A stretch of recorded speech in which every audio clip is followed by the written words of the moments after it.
السلام علیکم ناظرین، ہائی ٹیک نیوز کے نیشنل اور انٹرنیشنل خبروں میں آپ کا خیر مقدم ہے۔ میں ہوں نیہا خان۔ نظر ڈالتے ہیں آج کی اہم خبروں پر۔ دہلی ہائی کورٹ سے دہلی کے وزیر اعلیٰ اروند کیجریوال کو سخت جھٹکا لگا۔ ہائی کورٹ نے دہلی آبکاری پالیسی معاملے میں نچلی عدالت سے دی گئی کیجریوال کی ضمانت پر روک لگا دی۔ ای ڈی نے نچلی عدالت کے فیصلے کو ہائی کورٹ میں چیلنج کیا تھا، جس پر ابتدائی سماعت کرتے ہوئے ہائی کورٹ نے سماعت مکمل ہونے تک احکامات پر روک لگانے کے ضمانت پر روک لگانے کے احکامات جاری کیے۔ ہائی کورٹ میں نچلی عدالت کے فیصلے کو چیلنج کرتے ہوئے ای ڈی نے دلیل دی کہ تحقیقات کے اہم مرحلے میں کیجریوال کو رہا کرنے سے تحقیقات متاثر ہو سکتی ہے، کیونکہ کیجریوال وزیر اعلیٰ جیسے اہم عہدے پر فائز ہیں۔ اس پر ہائی کورٹ نے کیجریوال کے وکیل ابھیشیک منو سنگھوی کے اس دلیل کو مسترد کر دیا، جس میں انہوں نے کہا تھا کہ درخواست پر جلد سماعت کی ضرورت نہیں ہے۔ مہاراشٹر کے جلگاؤں میں ایک مشتعل ہجوم نے پولیس ٹیم پر حملہ کر دیا، جس میں کئی پولیس اہلکار زخمی ہو گئے۔ ہجوم نے ایک پیٹرول پمپ کو بھی جلانے کی کوشش کی۔ یہ مشتعل ہجوم عصمت دری و قتل کے ایک ملزم کو اپنے حوالے کرنے کا مطالبہ کر رہا تھا اور اسے اپنے طور پر سزا دینا چاہتا تھا۔ جب پولیس نے ملزم کو بھیڑ کے حوالے کرنے سے انکار کر دیا تو ہجوم نے پولیس پر حملہ کر دیا۔ ہجوم کو قابو میں کرنے کے لیے پولیس کو لاٹھی چارج کرنا پڑا۔ خبروں کے مطابق ایک شخص پر 9 دن پہلے ایک 6 سالہ بچی کو جنسی زیادتی کا نشانہ بنانے اور اسے قتل کرنے کا الزام ہے۔ پولیس نے ملزم کو ڈھونڈ کر گرفتار کر لیا، لیکن وہ جیسے ہی ملزم کو اپنے ساتھ لے کر جانے لگے تو لوگوں کی بھیڑ جمع ہو گئی۔ لوگ ملزم کو ان کے حوالے کرنے کا مطالبہ کرنے لگے۔ پولیس کے ملزم کو بھیڑ کے حوالے کرنے سے انکار پر بھیڑ مشتعل ہو گئی اور پولیس ٹیم پر حملہ کر دیا۔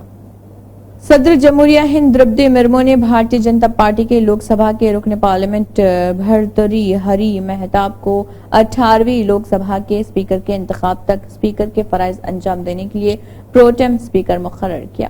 مہتاب نے اڑیسہ کے کٹک سے جیت درج کی ہے۔ لوک سبھا انتخابات 2024 میں انہوں نے بی جے ڈی کے سنت روپ کو ہرایا ہے اور بھرتری ہری انتخابات سے قبل ہی بی جے ڈی چھوڑ کر بی جے پی میں شامل ہوئے تھے۔ اس کے علاوہ صدر جمہوریہ نے نومنتخب لوک سبھا ممبران سریش کوڈی کنل، تھالی کوٹائی راجو تیور بالو، رادھا موہن سنگھ، فگن سنگھ کلستے اور سدیپ بندیوپادھیائے کو حلف دلانے میں پروٹیم اسپیکر کی مدد کرنے کی ذمہ داری دی ہے۔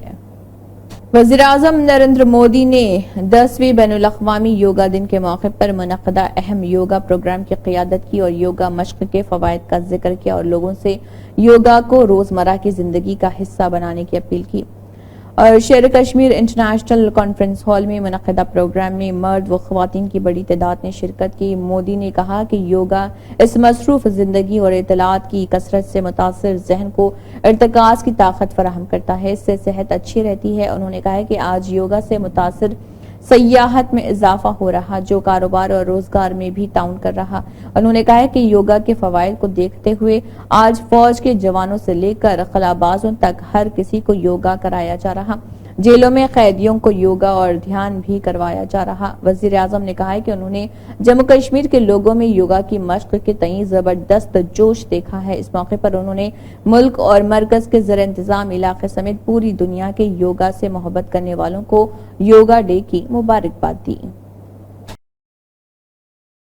دہلی کے شدید آبی بحران کے درمیان دہلی کے آبی وسائل کے وزیر آتشی نے وزیر اعظم مودی کو مکتوب تحریر کرتے ہوئے غیر معینہ مدت تک پانی ستیاگرہ ہڑتال کرنے کا اعلان کیا۔ ان کا کہنا تھا کہ دہلی والوں کو ان کے حق کا پانی ملے، اس کے لیے ہر ممکن کوشش کی گئی، لیکن ہریانہ نے پانی نہیں دیا، لہٰذا اب مجبوراً پانی ستیاگرہ کرنا ہوگا۔ آتشی کا پانی ستیاگرہ دوپہر 12 بجے شروع ہوا اور ہڑتال شروع کرنے سے پہلے وہ راج گھاٹ پر بابا قوم مہاتما گاندھی کو خراج عقیدت پیش کرنے کے لیے ان کی آخری آرام گاہ پر گئیں۔ آتشی کا کہنا ہے کہ گاندھی نے سکھایا ہے کہ سچائی کی لڑائی لڑنے کے لیے ستیاگرہ آخری ہتھیار ہے۔ ہم جمعے سے ستیاگرہ کے ذریعے دہلی والوں کے حق کی لڑائی لڑ رہے ہیں۔ فلسطین کی مزاحمتی تحریک حماس نے کہا ہے کہ اس نے مشرق وسطی میں فلسطینی پناہ گزینوں کے لیے اقوام متحدہ کی ریلیف اینڈ ورکس ایجنسی کو کالعدم قرار دینے کی اسرائیل کی کوششوں کو مسترد کر دیا۔ حماس نے پناہ گزینوں کے عالمی دن کے موقع پر ایک تحریری بیان جاری کیا۔ بیان میں کہا گیا ہے کہ الاقصی طوفان نے فلسطینی پناہ گزینوں کے مسئلے کے عالمی وجود کو دوبارہ ایجنڈے میں لایا ہے۔ اس مسئلے میں انصاف پسندی اور اس کی قانونی حیثیت کو اجاگر کیا اور اسے منظر عام سے دور جانے کا سدباب کیا۔ حماس نے فلسطینی عوام کے آزادی، خود مختاری، واپسی اور قبضے کے خاتمے جیسے قومی حقوق کو تسلیم اور ان حقوق کو تقویت دیے جانے کی اپیل کی ہے۔ پناہ گزینوں کے عالمی دن کے موقع پر اسرائیل کے خاص طور پر غزہ کی پٹی، مغربی کنارے اور مشرقی یروشلم میں پناہ گزینوں اور تمام فلسطینیوں کے خلاف جرائم اور قتل عام جاری رکھنے پر توجہ دلائی گئی۔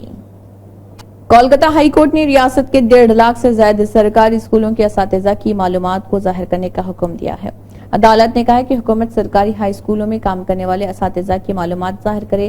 ہائی کورٹ نے ریاستی محکمہ تعلیم کو ہدایت دی۔ اس ہدایت کے بعد حکومت کو 1,60,000 سے زائد اساتذہ کی معلومات شائع کرنی ہوگی۔ مرشد آباد کے گوٹھ AR ہائی اسکول میں اساتذہ کی غیر قانونی تقرری کے معاملے کی ہائی کورٹ میں سماعت ہوئی ہے۔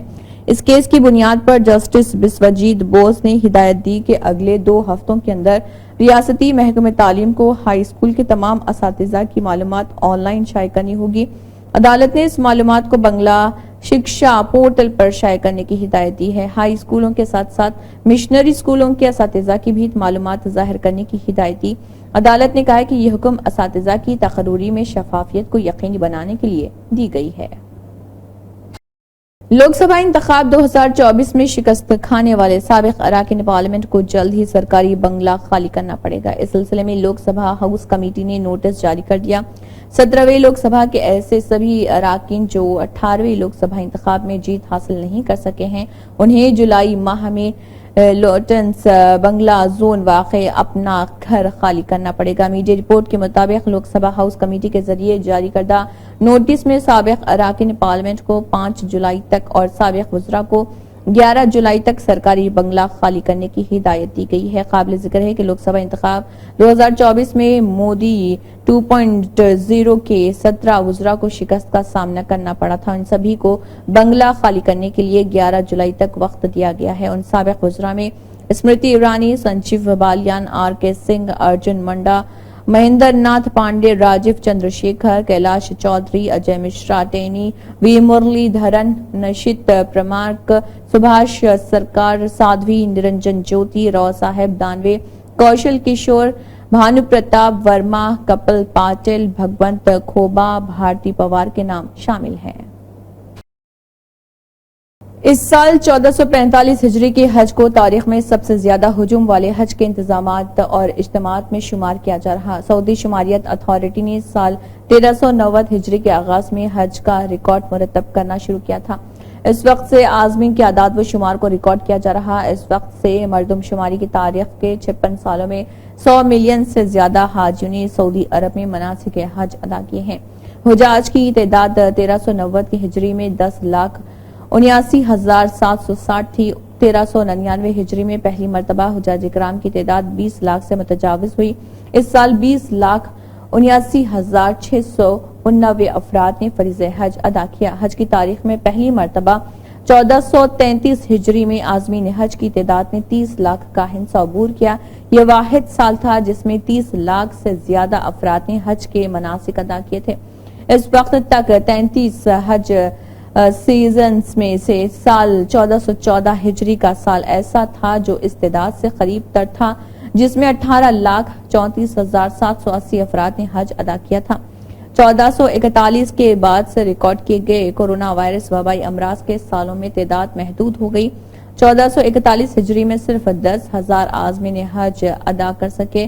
1442 میں یہ تعداد بڑھ کر 58,000 تک پہنچی اور 1443 میں 9,26,062 ہو گئی۔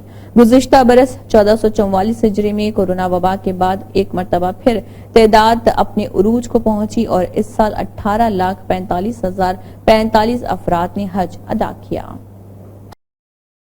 نیٹ میں بے قاعدگیوں اور UGC نیٹ امتحان کی منسوخی پر تنقیدوں کا نشانہ بن رہے وزیر تعلیم دھرمیندر پردھان نے کہا ہے کہ ایک اعلیٰ اختیاری کمیٹی تشکیل دی جائے گی اور طلبہ کا مفاد حکومت کی اولین ترجیح ہوگی۔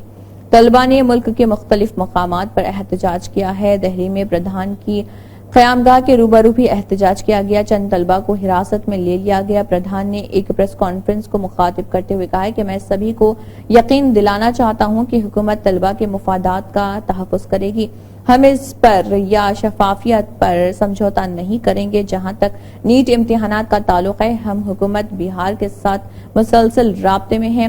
پٹنہ پولیس عنقریب ہمیں تفصیلی رپورٹ روانہ کرے گی۔ ابتدائی معلومات کے مطابق غلطیاں مخصوص علاقوں تک محدود ہیں۔ سابق چیف منسٹر اور B J P M P Basavaraj Bommai نے کہا ہے کہ آنے والے دنوں میں کرناٹک میں اہم سیاسی واقعات ہوں گے۔ میڈیا سے بات کرتے ہوئے بومئی نے شدید حملہ کرتے ہوئے الزام عائد کیا کہ کانگریس ارکان اسمبلی بھی پارٹی قائدین کے خلاف ہو گئے ہیں۔ ارکان اسمبلی کو عوام کا سامنا کرنے بے حد شرمندگی ہو رہی کیونکہ ارکان اسمبلی کے لیے فنڈز نہیں ہیں۔ نظم و ضبط بگڑ چکا ہے، عہدیدار حکومت کی نہیں سن رہے اور یہ اس مقام پر پہنچ گئی جہاں یہ سوال کیا جا سکتا ہے کہ ریاست میں حکومت کا وجود ہے بھی یا نہیں۔ ریاست کی کانگریس ارکان اسمبلی میں عدم اطمینان سے متعلق B J P M P Govind Karjol کے بیان میں صداقت ہے۔ گووند کرجول کئی سالوں کے سیاسی تجربے کے حامل بی جے پی کے سینئر لیڈر اور منجھے ہوئے سیاستداں ہیں۔ وہ قبل ازیں پوری معلومات کے ساتھ بولتے ہیں اور داونگیری شہر میں بی جے پی دفتر سے اے سی آفس تک احتجاجی ریلی میں شرکت کرتے ہوئے بومئی نے الزام عائد کیا کہ ریاستی کانگریس حکومت نے قیمتوں میں اضافے سے غریب اور عام آدمی پر بوجھ ڈال دیا۔ اسی کے ساتھ ہائی ٹیک نیوز کے نیشنل اور انٹرنیشنل خبریں اختتام کو پہنچتے ہیں۔ اللہ حافظ۔